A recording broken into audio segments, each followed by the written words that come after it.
मी कराड भागातून कडेगावमधून आलोय. मी वेगवेगळ्या प्रकारचे ट्रेनिंग आतापर्यंत अटेंड केलेत. बरेच काही लाईफमध्ये वेगवेगळ्या प्रकारचे कोर्सेस केलेत आणि मग त्यानंतर मला काल सरांचं ट्रेनिंग खूप आवडलं. आतापर्यंत वेगवेगळे ट्रेनर झाले, परंतु हे स्टेज सोडून कधी ट्रेनर खाली येत नव्हते. वेगवेगळ्या भागातून आलेले ट्रेनर जोरात ओढायचे, काही लोकांना फक्त काहीतरी मोटिवेशन देऊन जायचे. वस्तू 10 रुपयाची विकायची 1000 रुपयाला, 50-60%, 80% प्रॉफिट मिळतो म्हणायचे आणि त्या वस्तूनंतर बंद पडलेल्या कंपनी परत कधी सामान्य कंपनी चालू नाही आणि त्यांचं ट्रेनिंगचा फोन कधी लागत नाही.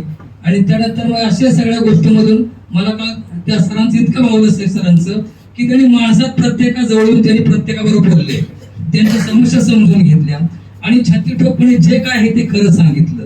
बरेच लोक म्हणतात माझं फक्त घ्या, जगातलं मला काय सांगायचं नाही, माझं किती चांगलं आहे त्यांनी ते लोक बाहेरचं समजून घेतात. त्यांनी हे सांगितलं जगात भरपूर सगळं काय आहे, आमच्याकडे काय आहे, त्याचे रिझल्ट किती आहेत, त्याच्यापेक्षा तुम्ही पहिली खात्री करा, घ्या अथवा न घ्या.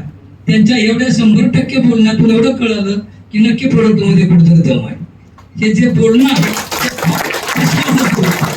आणि जेव्हा एखादा माणूस डोळ्यात डोळा घालून बोलतो, माणसाबरोबर बोलतो, ते खरं विश्वासाचं वर्ण असतं. आणि हे खूप महत्वाचं मला ते भावलं आणि मी त्यांचा प्रत्येक शब्द लिहून घेतलेला आहे.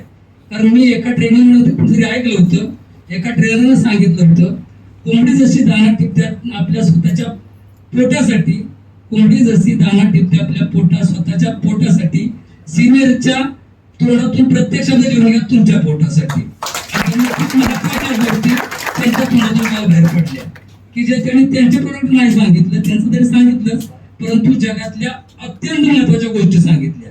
त्यांना डॉक्टरचं नॉलेज आहे, समाजातल्या प्रत्येक गोष्टीचं नॉलेज आहे आणि जे 6 स्तंभ आहेत ते तुमच्या माझ्या प्रत्येकाच्या जीवनासाठी फार महत्वाचे आहे आणि त्याच्यावर तुमचं माझं आयुष्य डिपेंड आहे.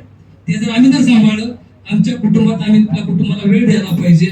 निश्चित त्यांनी सांगितलेल्या गोष्टी फार महत्वाच्या आहेत आणि धावपळीच्या युगात आम्ही आमच्या परिवाराकडे दुर्लक्ष करतो आणि जगाचं बघायला जातो. महत्वाचं आमच्या परिवारापासून सुरुवात करूया, आपलं परिवार सांभाळूया, जग सांभाळणं सोपं आहे.